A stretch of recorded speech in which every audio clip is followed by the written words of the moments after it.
cool for a week, but when you meet, you find out she for the streets. She gon' bust it for the. But I need that chopper like I see your point.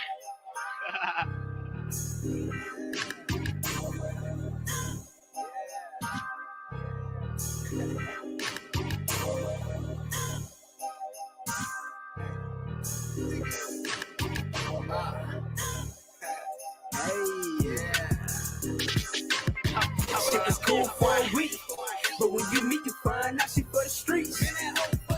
She gon' bust it for the cheek. She for the streets, leave that hoe for the streets.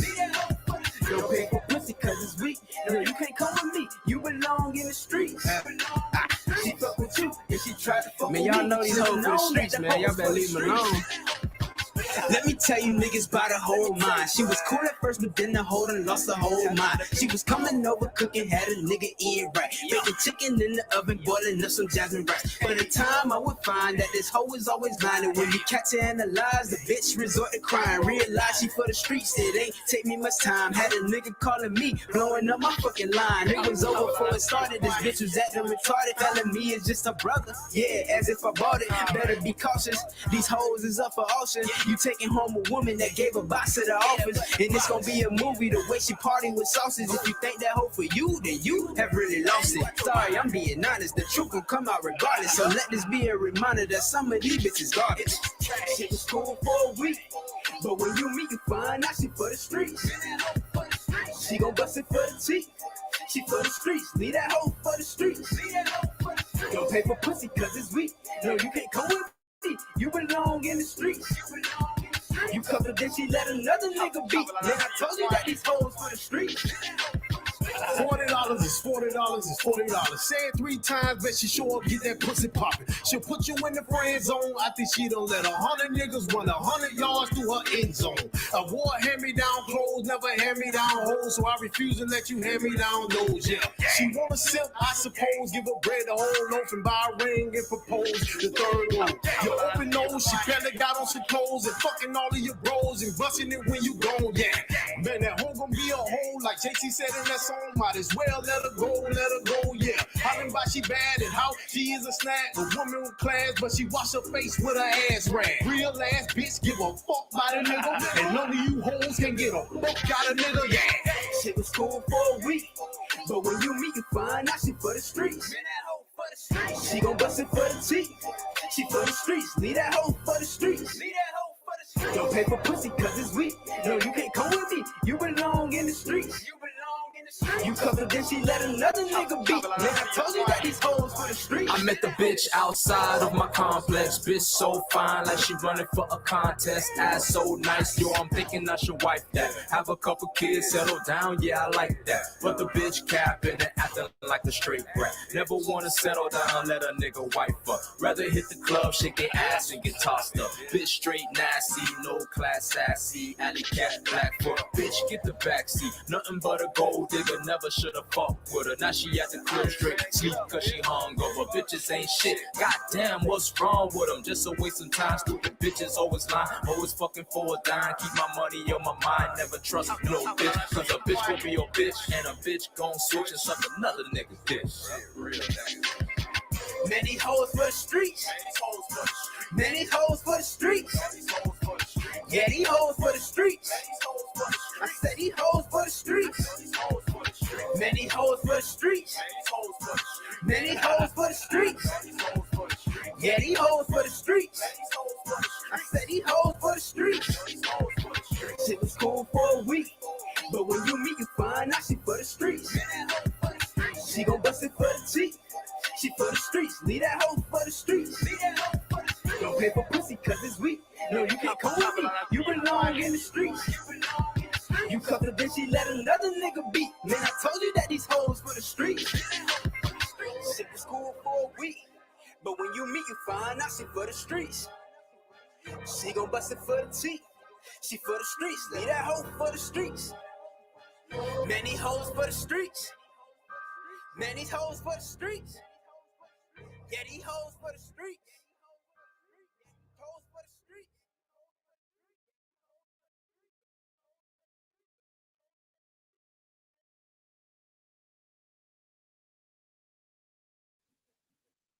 Shalom, Lord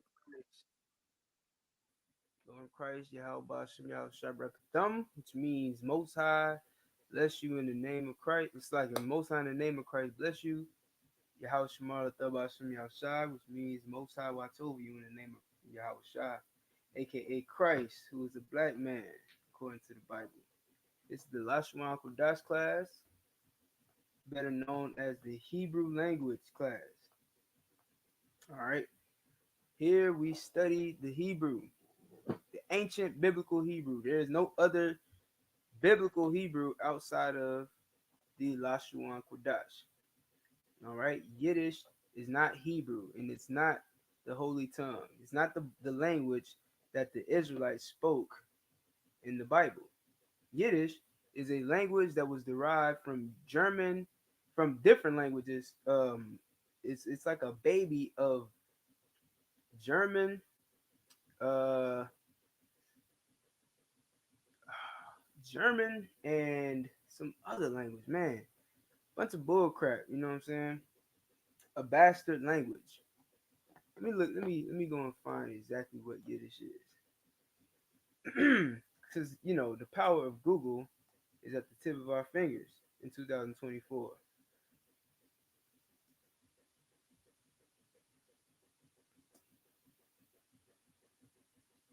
And all you have to do is type in, where does the Yiddish language come from? Or how was the Yiddish language created? Okay, and what you'll find, hold on.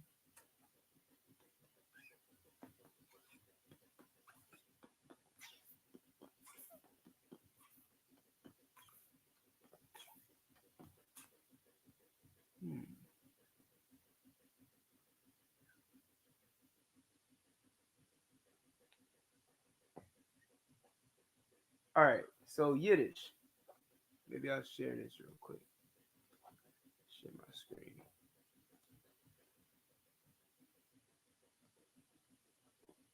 Share screen. Here we go. Just to prove to you that I am not a liar. All right, this is all you have to do is Google search Yiddish. What is Yiddish? All right, and it tells you right here, a language used by Jewish people in Central and Eastern Europe before the Holocaust. It was originally a German dialect with words from Hebrew and several modern languages, and is today spoken mainly in the U.S., Israel, and Russia. All right. Let me see, because it does tell you that it has other, it entails other dialects and stuff like that. Is it here? Yiddish.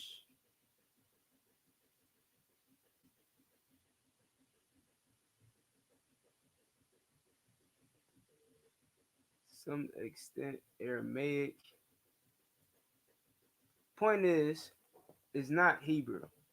High German derived language used by Ashkenazi Jews. All right. So the point of the matter is that Yiddish is not Hebrew. How do we know it's not Hebrew? Because Yiddish is derived from German with words from Hebrew. Okay. So they use the Hebrew language to create this German dialect called Yiddish. So therefore, it is not Hebrew at all. All right. So if there's ever a time in your life where someone tells you that your Hebrew, the Hebrew that you learn in this class, is not real Hebrew, school them by telling them that their Hebrew is Yiddish and not the original Hebrew. And all you gotta do is Google it. All you gotta do is go to yahoo.com and type it in. What is Yiddish? All right. Furthermore, people who speak Yiddish, as according to Yahoo, are the Ashkenazi Jews, which is another oxymoron, because you cannot be Jewish, or you cannot be a Jew and Ashkenazi. Why can't you be Jewish and Ashkenazi, or a Jew and Ashkenazi? Because in Genesis chapter 10, which we'll go to, it tells you that the Ashkenaz tribe comes from Japheth. And that can't make any sense because the Israelites, aka the Jews, descend from Shem. Those are two very separate bloodlines. And we'll get Genesis chapter 10 right here. All right. This is a quick history lesson just to show you some things that you may not have learned about the Hebrew language, some things you may not have learned about the imposter that calls himself the Israelite or the Jew. Okay? And this is strictly for educational purposes only. Genesis chapter 10, verse 1. Now these are the generations of the sons of Noah, Shem, Ham, and Japheth. All right? Everyone knows that Noah had 3 sons, Shem, Ham, and Japheth. All right? And unto them were sons born after the flood. Now, the first thing it does is go into the sons of Japheth. We'll find out who the sons of Japheth are. The sons of Japheth, Gomer, and Magog, and Madai, and Javan, and Tubal, and Meshech, and Tyrus, right? First of all, if you want to get the Hebrew words for those, all you have to do with the Power of Blue Letter Bible is go to your interlinear, all right? So if you click on the actual verse, right, Genesis 10 and 2, it'll bring you to the interlinear, and you'll get these words in Hebrew. Bayan, Yapath, Gamar, Wa Magawag, Wa Madia, Wa Yawan, Wa Thabal, Wa Mashak, Wa Thayaras, right? So all of these Wa's, you might be asking yourself, why do I see so many Wa's? That's not part of the name. However, that Wa represents and. All right, that's a preposition, which means and. So when it says Wa Madia, Wa Madia, it means and Madia or and Madai. You can see it right here. And Madai. Or Wa Magawag is and Magog. Wa Gamar, or actually this one doesn't say Wa Gamar. Wa Yawan, right? And Javan. Okay, these are all the sons' names, the sons of Japheth in Hebrew. Okay, in verse 3 says, and the sons of Gomer. Now we're going to find out the sons of one of the sons of Japheth. The first name mentioned was Gomer, Gomar. Now they're going to tell you who the sons of Gomar is, meaning these are the grandchildren of Japheth. And the first name you see is Ashkenaz.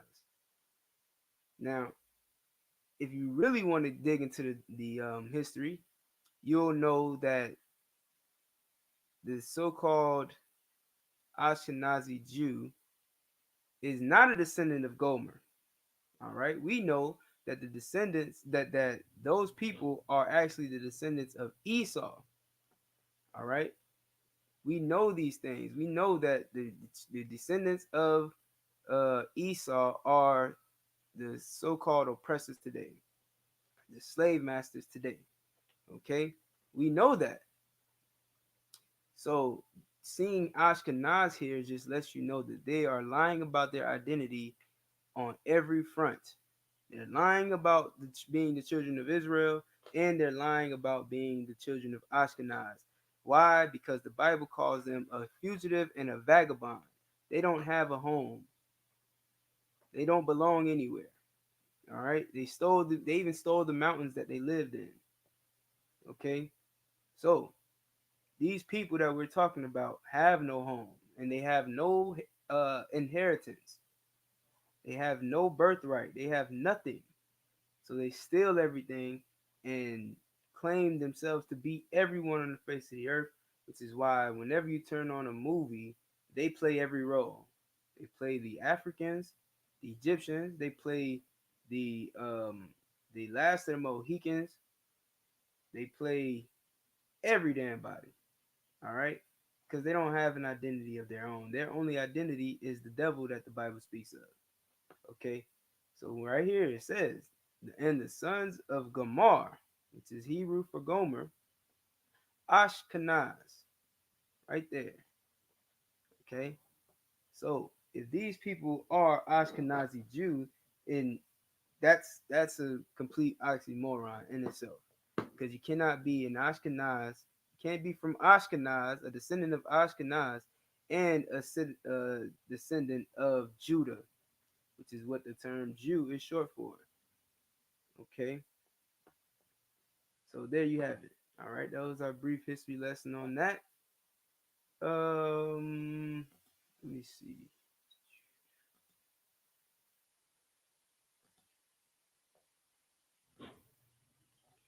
Make sure that you hit the thumbs up, hit that like button, you know what I'm saying, or heart, or whatever.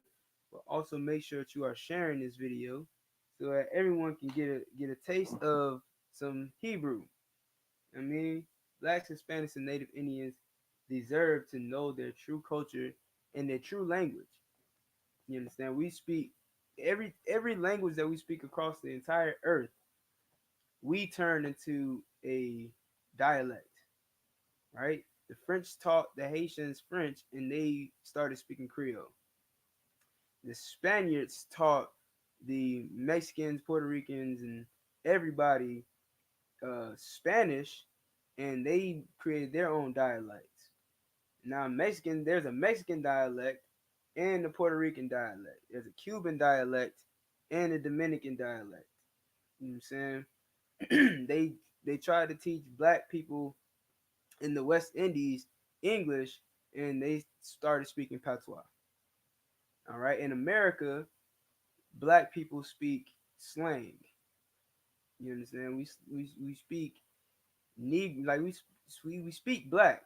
You know what I'm saying? They want us to speak proper and form our words with proper sentences when that's not how we speak. Every time we speak a language, we make it our own. The Bible calls us two manner of people, right? Black people are totally different than so-called white people. Totally different. They're opposites.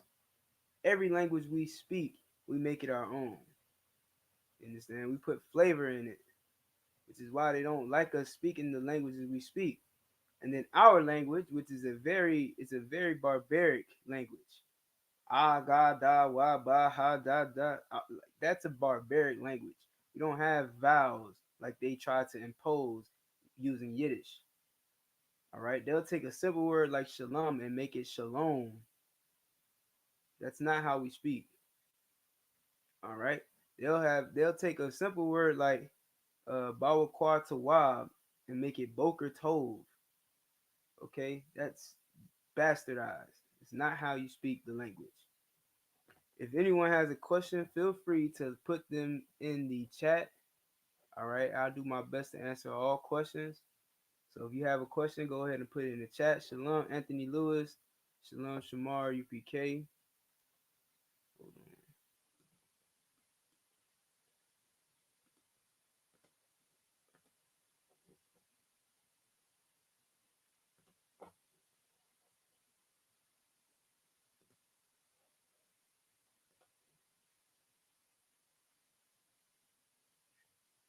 Make sure you share this on Facebook. You know what I'm saying? Share it to all your friends and family.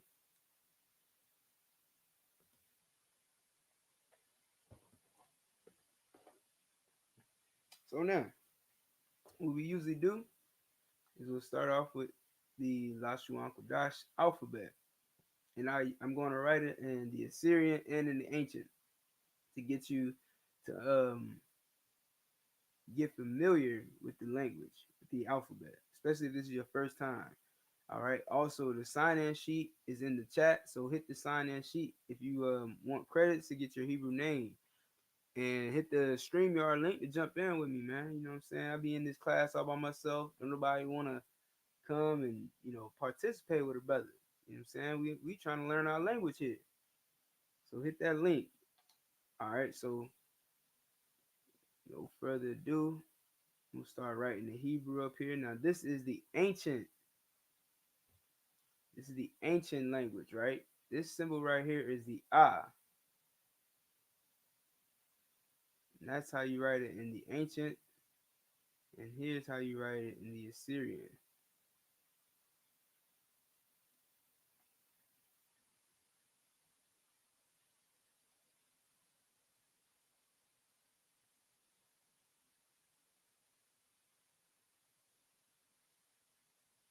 Ah.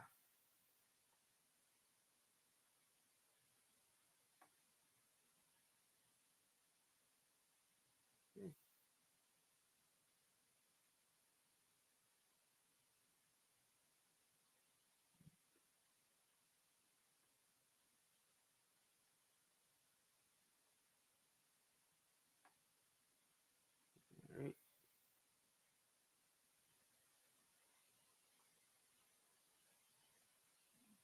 Ba. You see what I mean? This language is simple.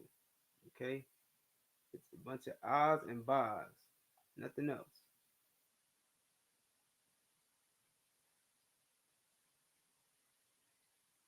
Okay? Ah, ba. Next we have the ga.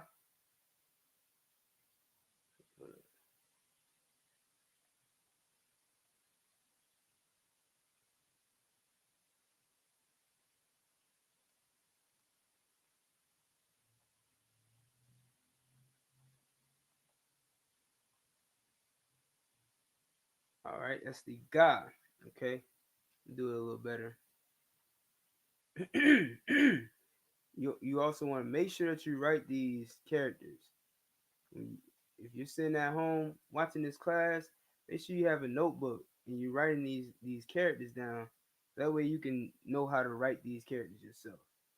All right, and get familiar with them. So when you see it in the Tanakh, you can identify them. All right,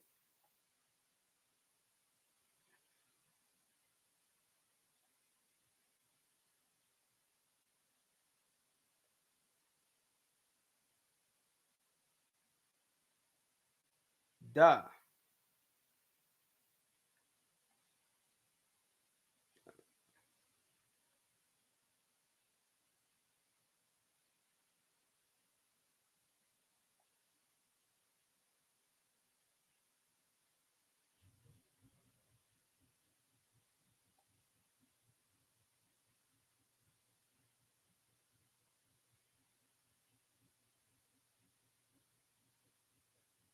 Ha. Now remember, this character right here can be very confusing when you see this, because this character can also look like the kha, but the kha has this little stem right here connecting to the rest of this character. All right, so instead of it looking like this, it'll look more like this. So you want to be careful when you see this character. If it's not connected, then it's the ha and not the kha.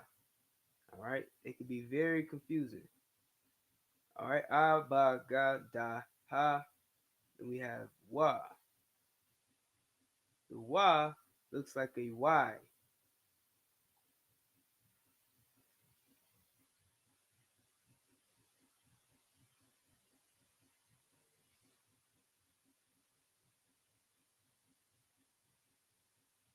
Then the za looks like a Z. Okay, I wonder why. What you'll find out is that the characters that we know today, like English, the English alphabet and the Greek alphabet, come from the ancient Hebrew, not Yiddish, but the ancient Hebrew. All right, not even the Assyrian, right? These characters, like the English alphabet and the Greek alphabet, does not come from the Assyrian Hebrew, but it does come from the ancient Hebrew.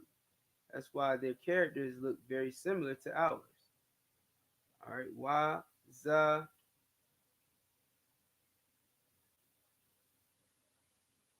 Wait, I'm sorry.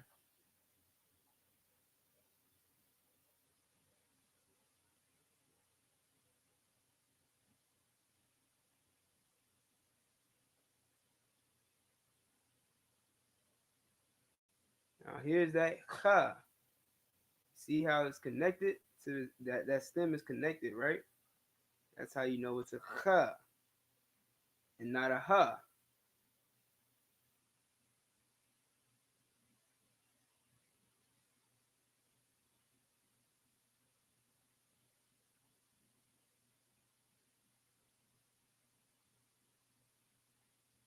This character is a ta.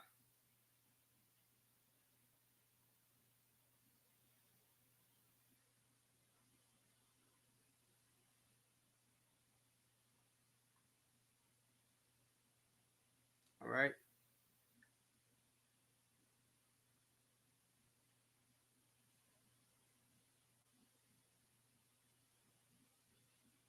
And this is the ya. So in the Assyrian Hebrew, the ya looks like a comma. And you'll see this a lot. Sometimes it looks like it'll look like that. All right. So that's more like what you'll see. Just like a comma. But that's the ya in the Assyrian Hebrew.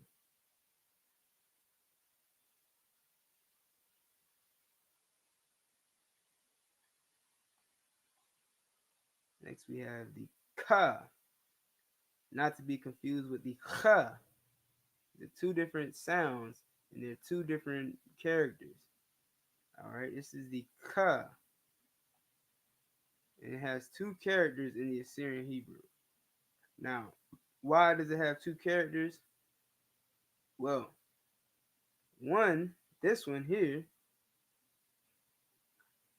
this one is going to be used at the end of a word. So if I'm if I'm writing a word like, let's say hakak, mm, mm, or maybe hapak. Yeah, let's say hapak. In the Assyrian, it looks like this. That's a ha. Here's the pa.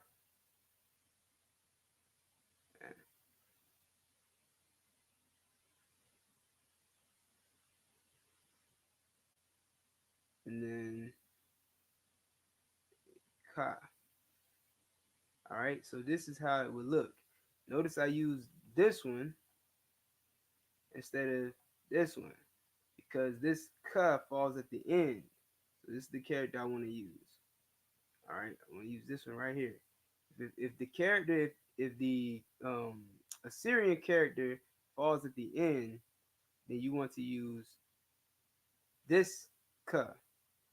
And there's a few more characters like this that have two different characters. You want to use the one that you have to use for the end if it falls at the end of a word. Otherwise, let's say if it was kakum, right, which is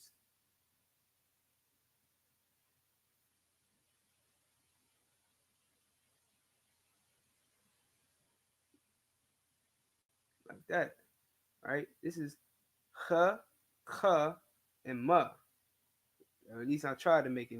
I tried to make it come ma, but this is ha, come, right? The ka is not at the end, so I use this one instead of the other one. All right, so that's the rule with the Assyrian Hebrew, and that's what you're gonna see in the Tanakh. All right, you're gonna see two different characters that have the same meaning, but the only difference is one is used at the end, the other is not. All right, so we got abagadaha wazacha ta ya ka. You have a la. Hold on.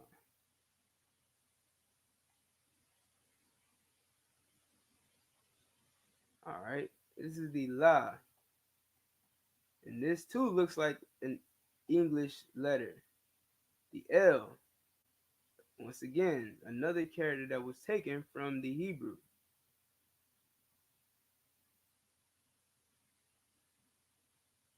Alright.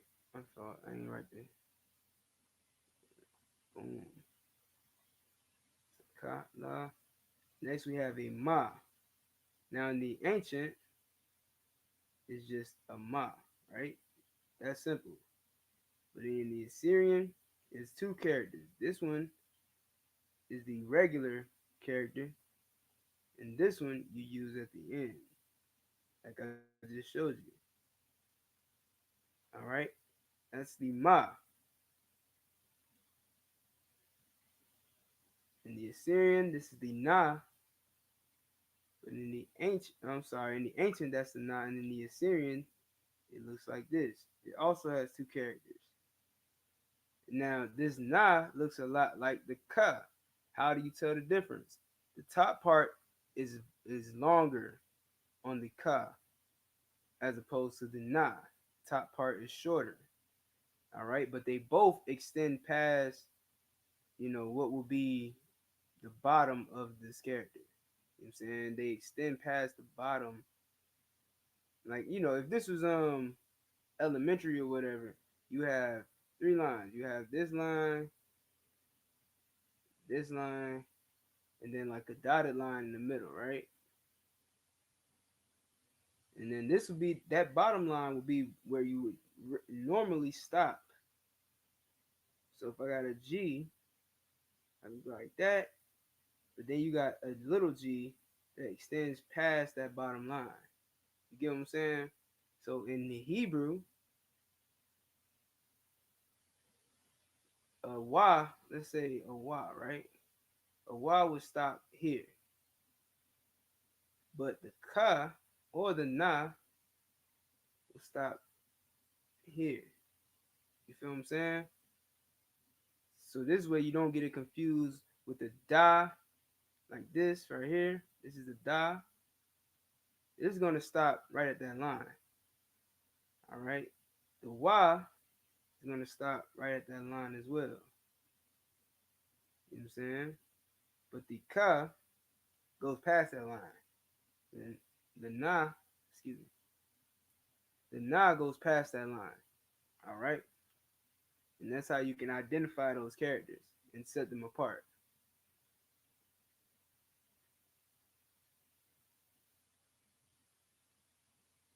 All right. Next we have la ma na sa.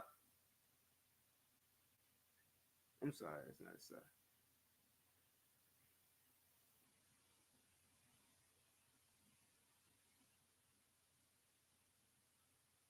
This is the sa.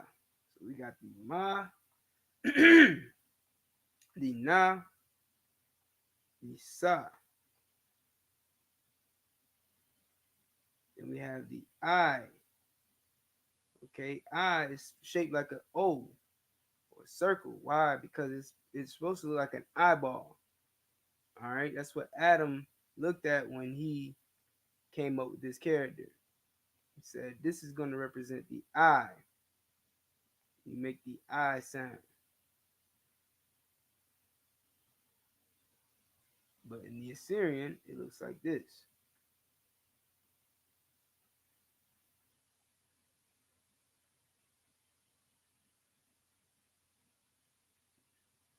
And we have Pa.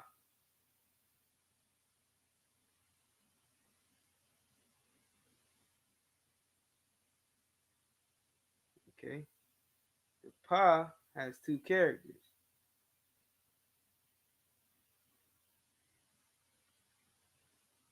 One is standard, and the other goes at the end. But it doesn't extend far down like that. So hold on. Oops.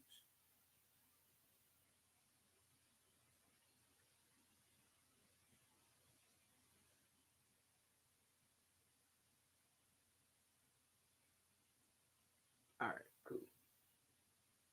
Pa.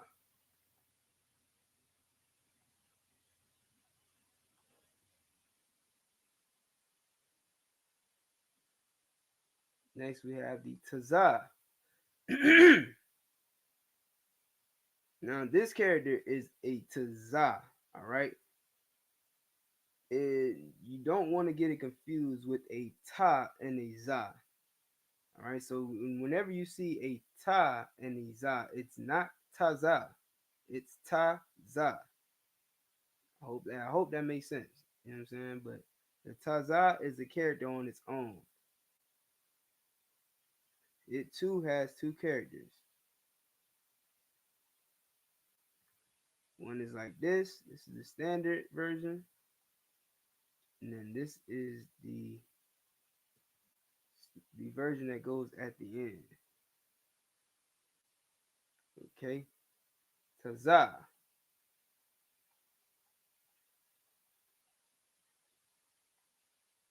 All right. Wow.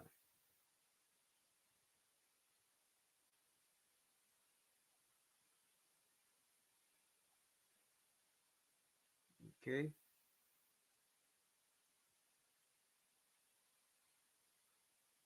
Next we have the Qua.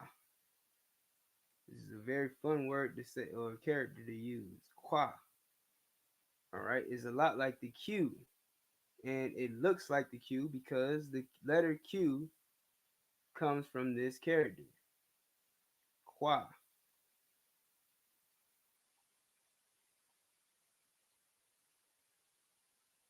All right. I don't know if you can tell, but if you take a look at this character right here, it looks a lot like this character. All you have to do is extend that line a little further up. That's the Qua. Next you have the Ra. Okay.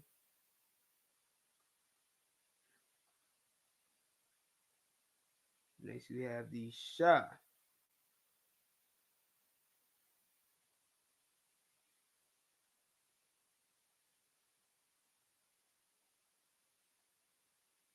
And lastly you have Tha.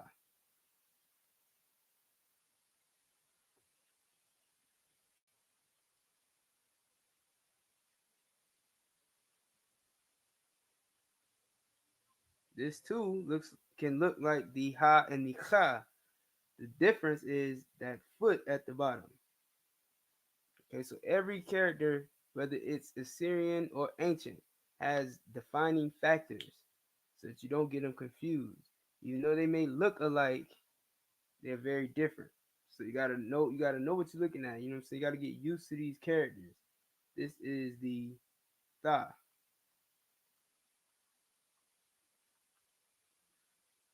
All right, so we got A, Ba, Ga, Da, Ha, Wa, Za. I'm sorry. A, Ba, Ga, Da, Ha, Wa, Za, Kha, Ta, Ya, Ka, La, Ma, Na, Sa, I, Pa, Taza, Kwa, Ra, Sha, and Tha. Okay, these are all the characters of the alphabet in Hebrew. All right, don't let anyone tell you otherwise. Anything outside of this is Yiddish or make believe. Okay, there's no O sounds in Hebrew. You'll never hear the word shalom. You'll never hear, you know, itazob. All right, we don't. That's not how it's done. It's not itazab. Okay, these are the characters and how they're pronounced in Hebrew. All right. Anybody have any questions? We got 3 people watching, 2 likes, 2 hearts. You know what I'm saying? Let's get those likes up. Does anybody have any questions? If you would like to, so like it. Let me shout out. Let me shout out Princess Rye real quick. You know what I'm saying? Checking in one time for the one time. What's going on? Rib of Barzal Rakah. Shalom, sis. Welcome to the class. So if y'all have any questions, feel free to ask. All right.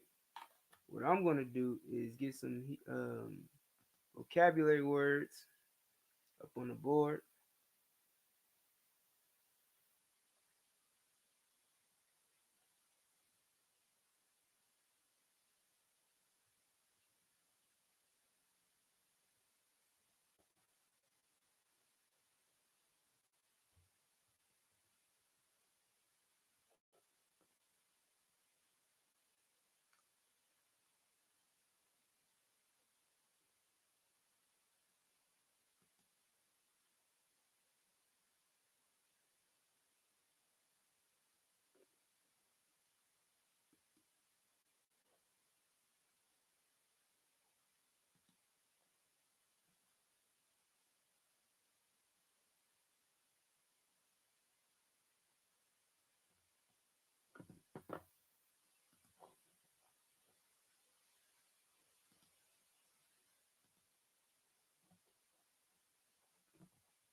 Mhm.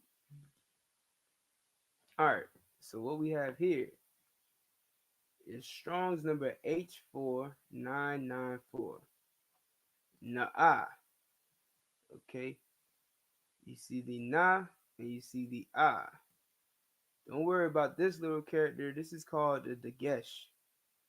All right. Well, you have Dageshes and Niquds. All right. These are something that the oppressor came up with to impose vows and or sometimes to hold notes, right? So you might be wondering what that is. That's so that Esau can sing the Hebrew instead of just saying it like black people do. All right, we say nah, they say nah or whatever. Who knows? Listen, this is how they say it. Nah. Nah. That ain't it. All right, that's nah. Okay, which means pray or I parentheses we pray.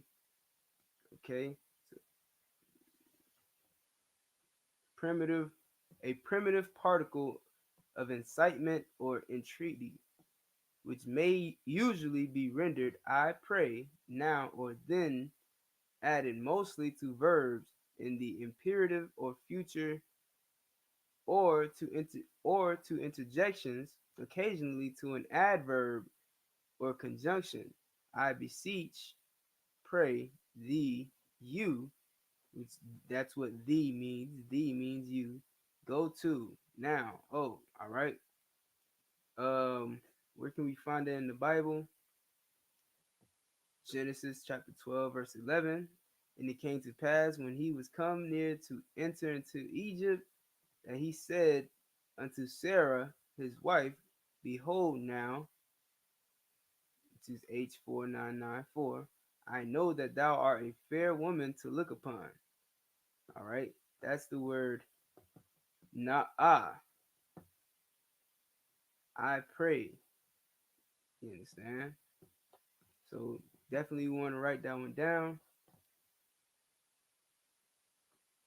All right, that's a na and a ah, meaning na'ah.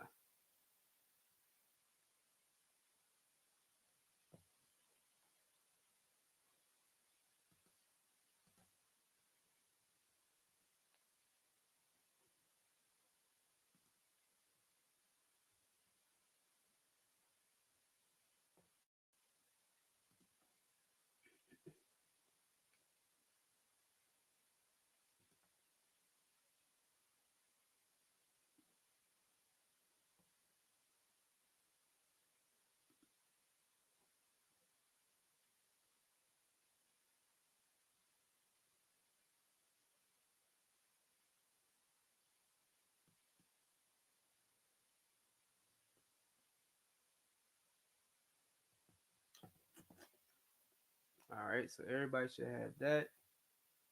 Uh,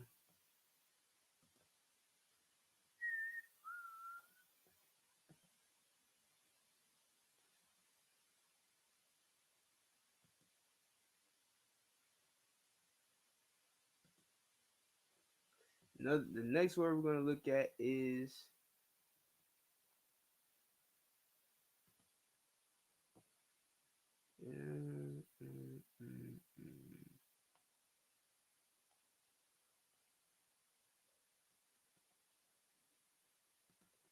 Okay, this word isn't necessarily in the Bible, right? Hey, shalom. I was Kazak Tamar.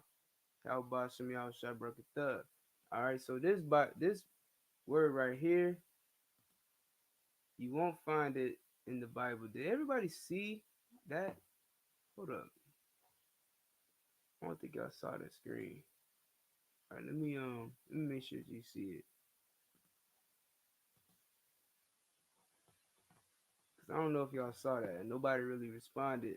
So just in case you didn't see it, I'm gonna put it back up on the screen so that you can see it.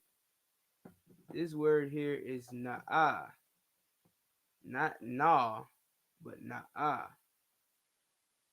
Okay.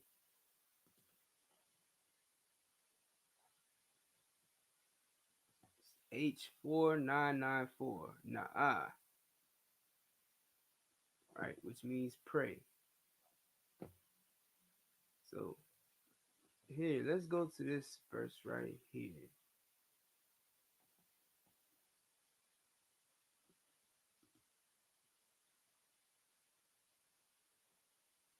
Right, we just read this one about Sarah being fair, right? Now, what people tend to misunderstand, right? They think when they hear the word fair or fair skinned, people don't realize that that's a racist term. To say someone is fair skinned, meaning they're light skinned or white, is false and is racist because fair does not mean light. Fair does not mean white, but because of white supremacy, the term fair began to mean pretty or beautiful, or no, I'm sorry, the word fair began to mean white or light skinned because the word fair means beauty, beautiful, pretty, comely, pleasant, fair, beautiful, handsome. You understand? These are the words associated with the word fair, which is the Hebrew word yapah, okay, which is Strong's number H3303. H3303. Yapah, which means beautiful, okay, or handsome. But I know y'all ain't calling no brothers Yapah. So do everybody a favor and never call a brother Yapah.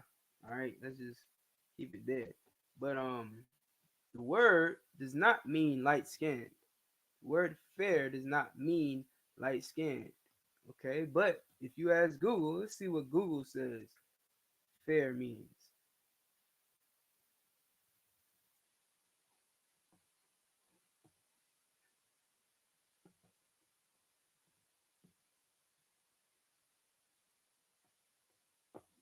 Okay,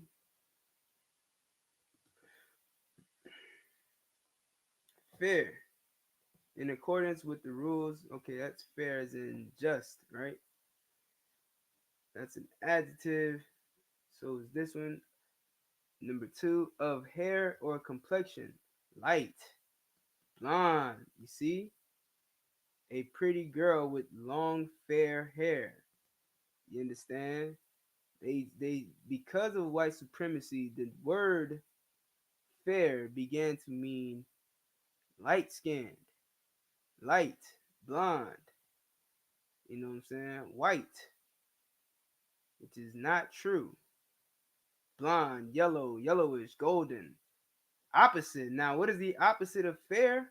Dark. You see that? The opposite of fair is dark. What does that mean? In the minds of your slave master, your skin is ugly, while their skin is beautiful. This is why they associate the term fair with white skin or light skin, and that is a racist uh, um, term or racist, you know, it has a racist connotation to it. To say fair as in light skinned is wrong and it's racist. Fair means beautiful. It means pretty. Okay? And if you ask me, dark-skinned women are fair. Light-skinned women are fair. If you are a sister in who is an Israelite, if you are a black, Hispanic, and Native Indian woman, you are fair. All right? And everything else is not. That's my opinion. Now, what may be fair to you is fair to you. But what's fair to me is fair to me. All right? There's no limitations on what fair is. So to say that the opposite of fair is something dark, that is racist. Okay? So not only do we learn Hebrew in this class, we also learn some history on words and languages. All right? Now, here's what we'll do. We'll actually get the etymology of the word. I think we can find it right here. More definitions.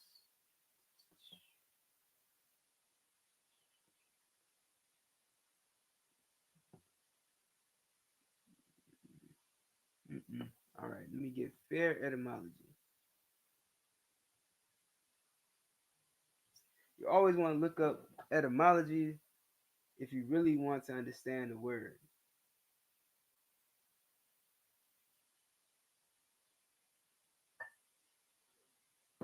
Okay, so let's get the etymology.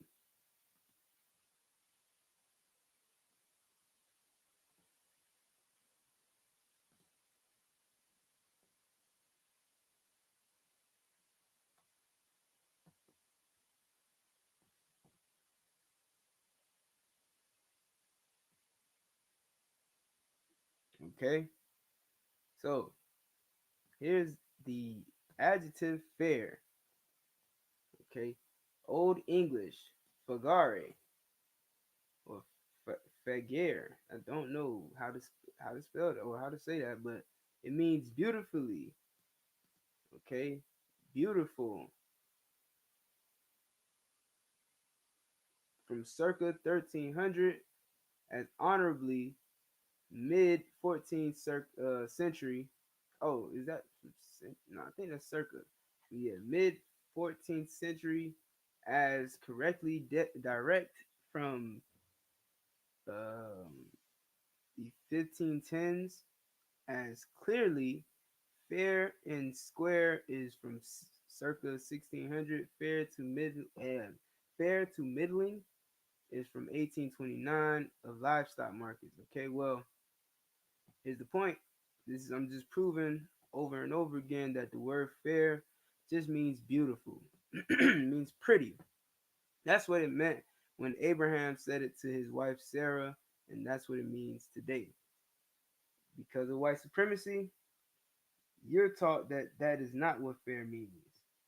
Okay?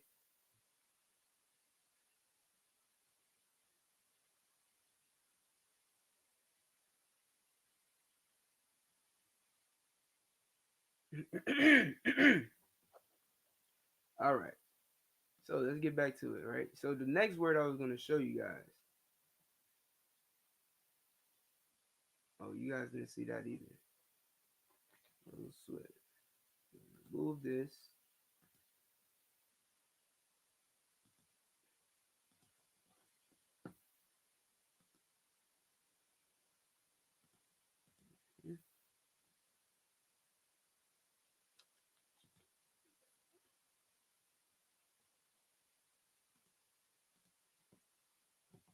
All right, so this word here, right? This next word means or. All right. Or in Hebrew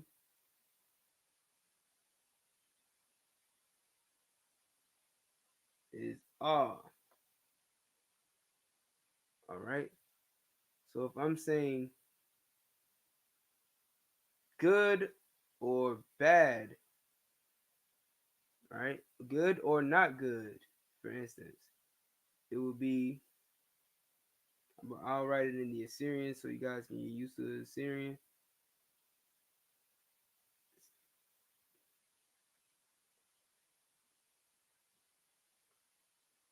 Tawab.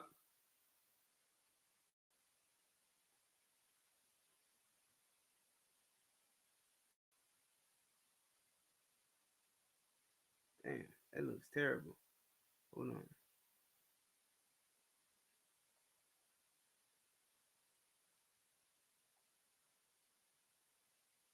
Tawab. Ah. To la tawab.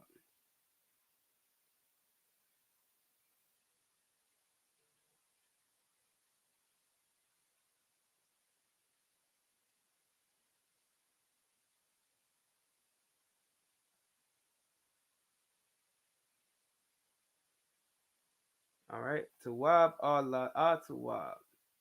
Okay, which means or.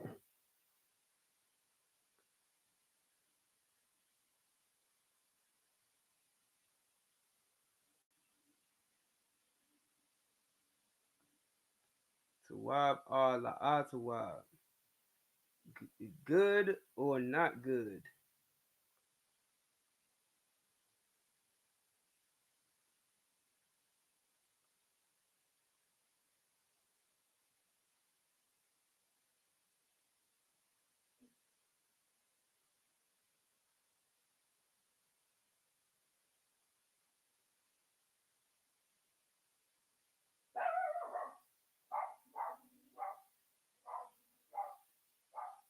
All right, good or not good. Tawab Allah Tawab.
All right, next word.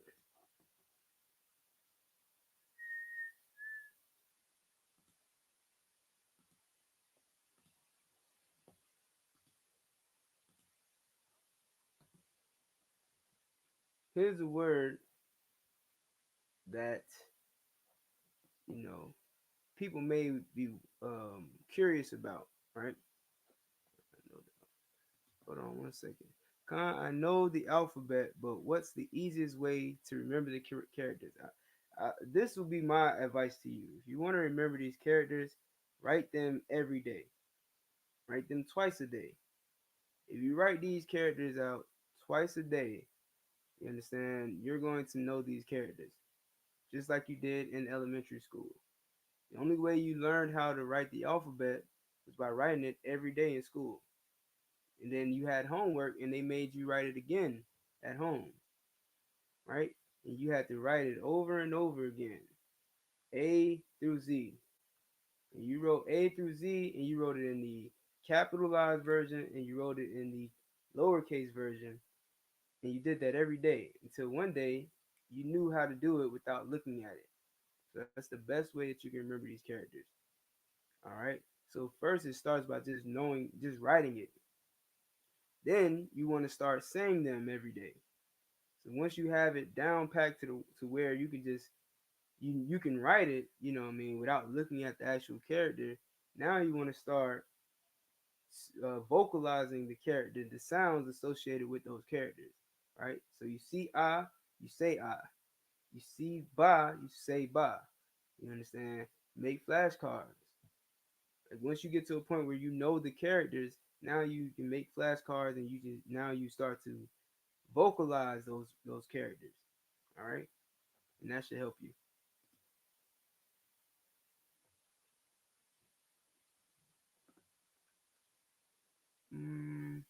All right, so yeah, this word right here, asha. All right. The word wife is asha. There is no Hebrew word for the word wife. Asha means woman, wife, female, okay? Opposite of man. So there's no word for Asha, which a lot of people, you know, a lot of people don't realize, don't know that there's not a word for wife. Whenever you see the term Asha, you know what I'm saying, it's just talking about a woman.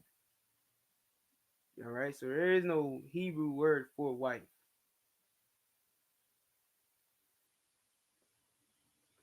The word is Asha. Strong's H802. Now they'll say it's Aisha, but we know that this is not an I. There we have an I. All right, we have a character for the word for the letter I. We have a pronunciation for that. You know what I mean? This is I. Esau puts a dagesh and some nikuds around here, and now it changes the sound of these characters. All right, but these nikuds and dageshes were not around when the Bible was written. All right, when this language existed, it was Asha then, and it's Asha now. So Asha is a feminine noun. It comes from the word Ayash, which we'll get into next, and it means woman, wife, or female. All right.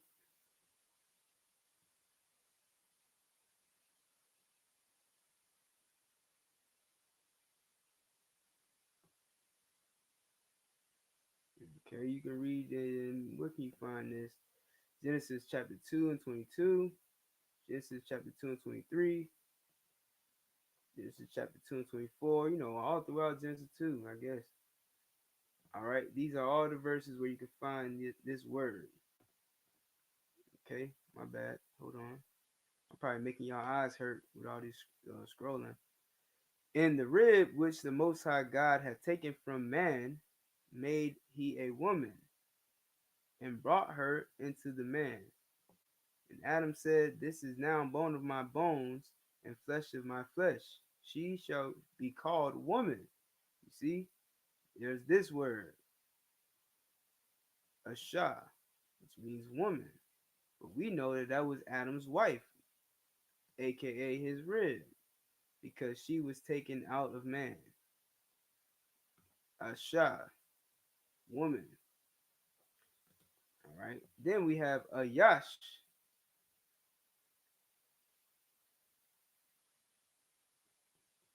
What does Ayash mean? It's a Ya, and a Sha. Ayash. Ayash means man, male, in contrast to woman, female, husband, human being, person, in contrast to God, servant, mankind, champion, great man. All right. This is Ayash.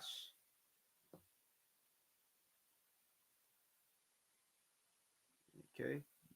This is where the word Asha comes from.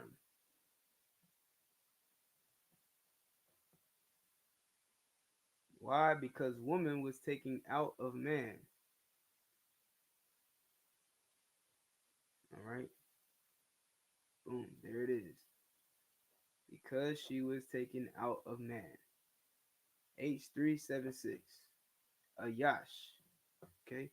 These are some key words. These are key vocabulary words.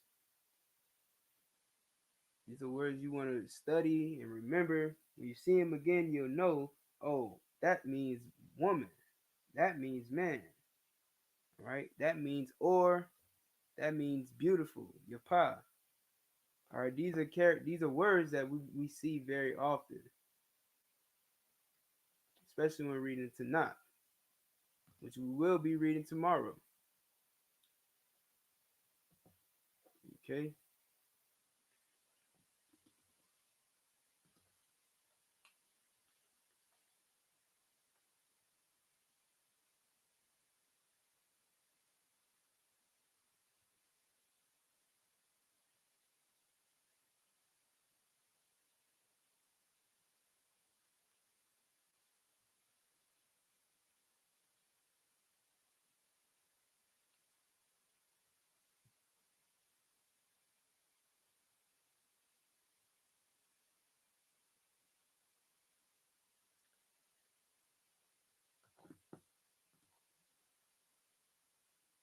If there's any words you guys want to know, you want me to look them up, you know what I'm saying, we can study them here together.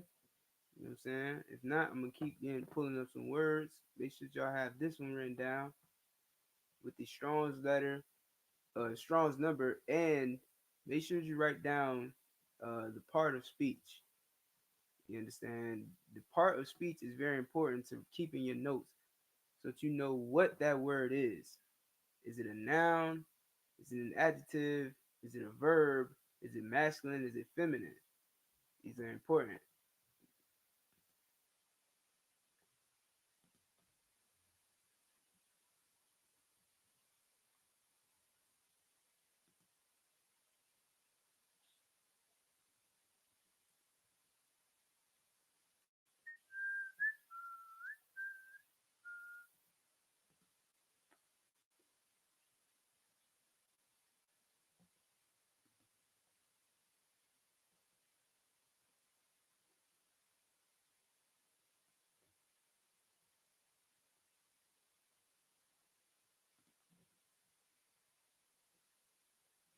Mm-hmm.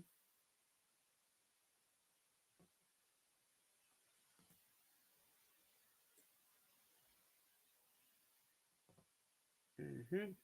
All right.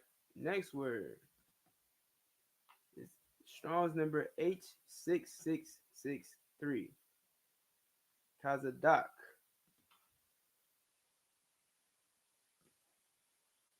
It's spelled Taza, not Ta and Za, but Taza da Kwa. Tazadak. Okay. Tazadak means to be just, be righteous. All right. This is a verb. Make sure you write down the part of speech. And it is a root word that is also important. Okay. Usually, typically, root words consist of 3 characters. And anytime you see a word with more than 3 characters, it's probably because it it has like a possessive pronoun to it or some type of pronoun that makes it, like for instance, if I put a ya at the end of tazadak, it would be my justice, or um, I am just. You understand? Tazadak ya would be my justice, or my righteousness. You know what I'm saying? Tazadak ka, it could be your justice. You know what I'm saying? So there's different characters that you can add to it. But this right here, tazadak, is to be just, be righteous.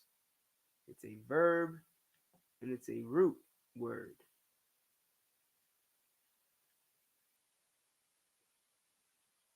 Okay.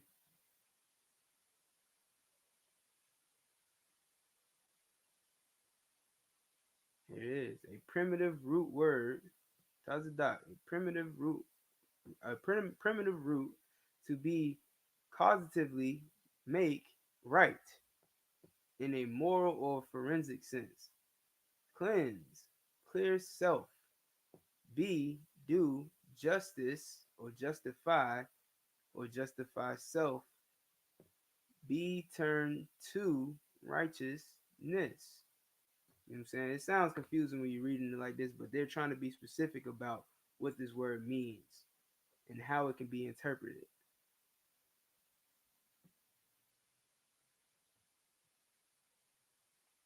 All All right, you can find this word in Genesis 38 and 26, Genesis 44 and 16, Exodus 23 and 7, Deuteronomy 25 and 1, and plenty other places. Let me see it. Strong's number H6663 matches the Hebrew Tazadak, which occurs 41 times in 40 verses in the Westminster Lexicon. I believe that is. Yeah, Westminster Lexicon Hebrew. Okay, now if I go back a step,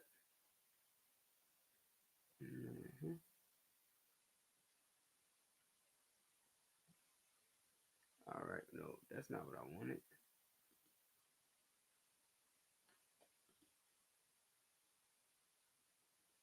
This is going to prove to you what I'm trying to tell you, right? Taza Dakwa, right? Taza Dakwa is a root word from Tazadak, but this is feminine, or you could, I guess you could say Tazadak Ha. Either way is correct, Tazadak Ha or Tazadakwa. You know what I'm saying? The Ha would be connected to the Kwa if you said it Tazadakwa. All right, but formally it's Tazadak Ha, which is feminine. That Ha at the end makes this word feminine. So righteous or right or justice or righteousness. Now, does this mean that this is a woman? No. But it's the word is being used in a feminine sense. All right. This happens to, like, in English, people consider things that they possess or own. They they they speak of it in a uh, position of subservitude. You know what I'm saying? Like your car belongs to you, so you look at it as a woman. You typically people name their car female names. All right.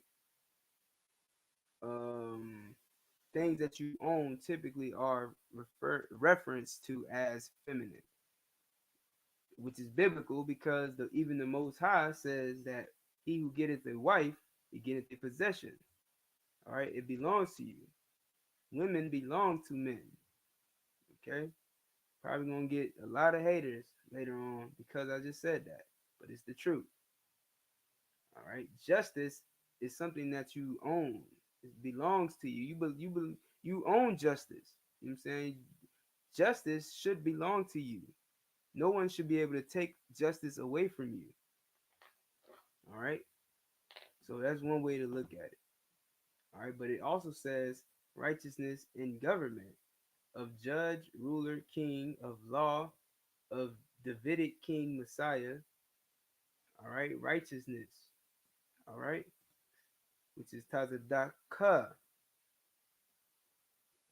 All right. That was just to prove what I was trying to tell you. But again, it comes from the root word Tazadak.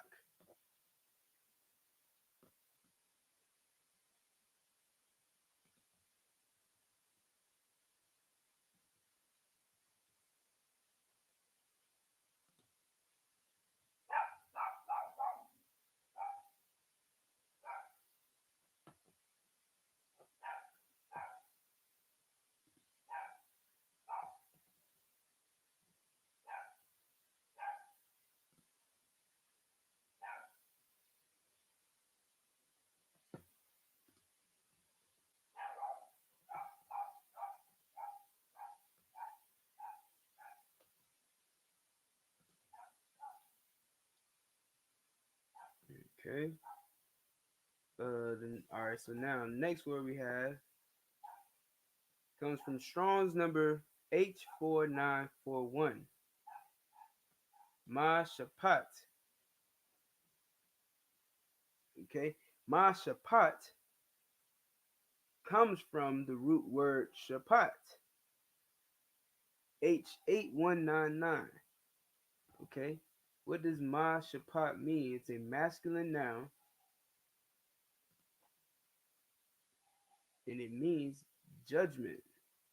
It can also mean justice, okay?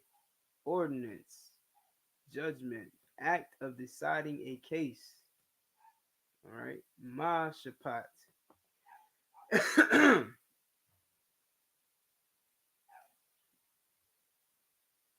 This appears 424 times in 406 verses. All right, these are some of the verses you can find them in. Now, let's go to the actual root word, shapat, H8199. Now, this is a primitive root, okay? And it's a verb. Shapat means to judge, govern, vindicate, punish. Why? Because being judged is a punishment, a vindication. All right. People say, don't you can't judge, or don't judge me, or you judging me if you're not um inflicting a punishment onto somebody, if you're not vindicating them, if you're not saying, hey, you did this and now this is going to be your punishment, then you're not judging them. All right. But apparently everyone has a problem with being judged except when they commit a crime. You know what I'm saying? You actually go in front of a judge who gives you a punishment for a crime that you did or didn't do. You know what I'm saying? He's going to make a judgment based on the evidence of, did you commit this crime or not? That's what being judged is. Judging someone is not saying um, you're wrong for eating pork.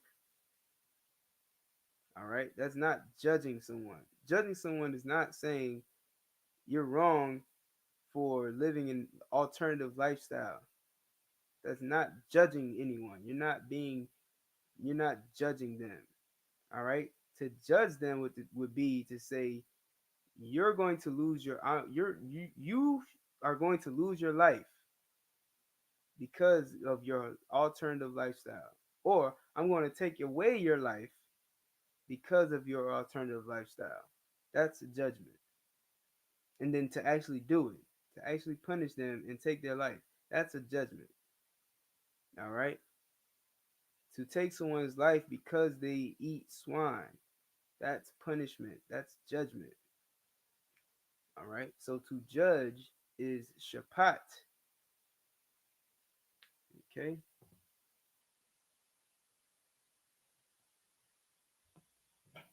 All keywords.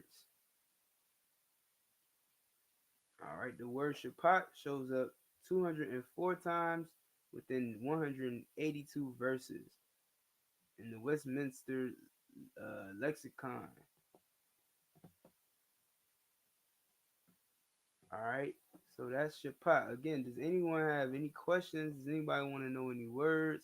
Does anyone need help, with some characters that they're having trouble with? Anything, let me know in the comments.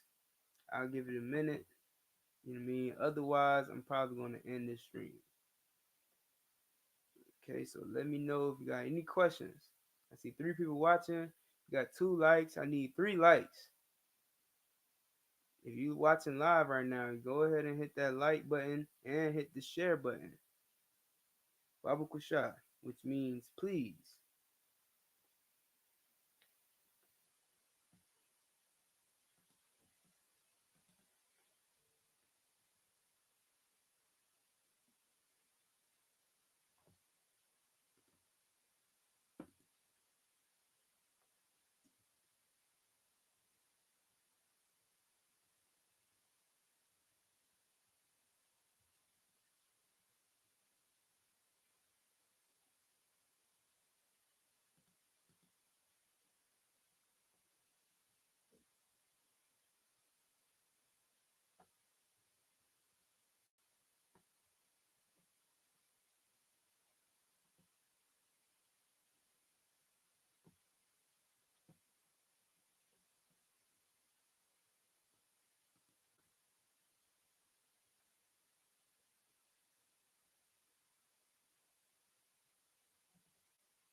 Okay.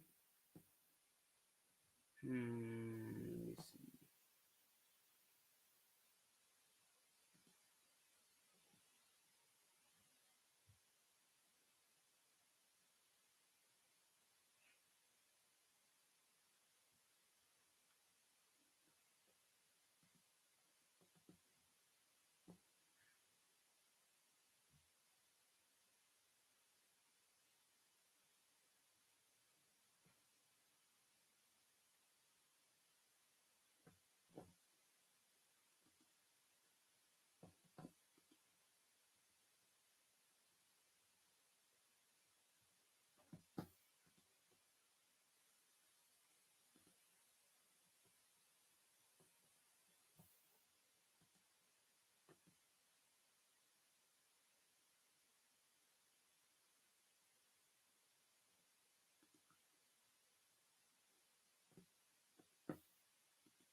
I actually had a question.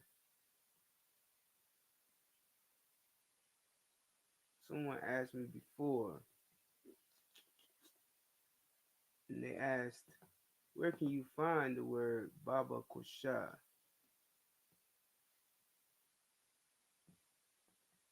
All right. And I believe you would have to look up Ba Kosha.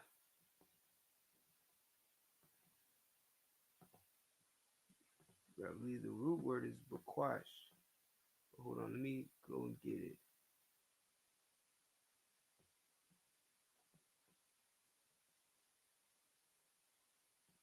Esther 7:3.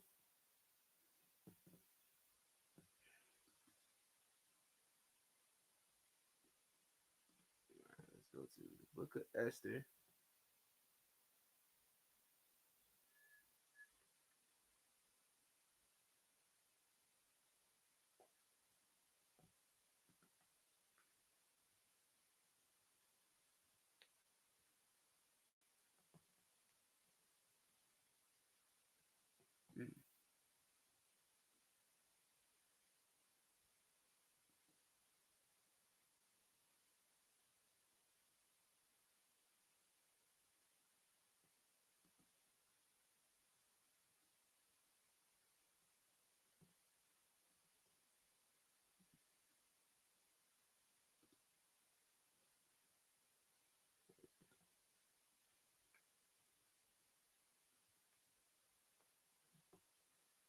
Mm, mm.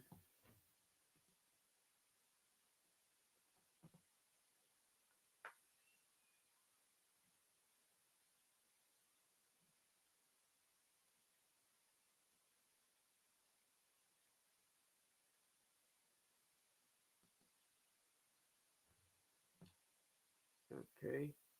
So Ba Kosha, masculine noun, comes from the root word Bakwash, which means to seek, require, request, seek out, inquire, be sought, ask, sought for, begging, desire, get, inquisit, procure it, procure it. Okay, Ba Kosha means request, entreaty, petition. Right. So to petition means what?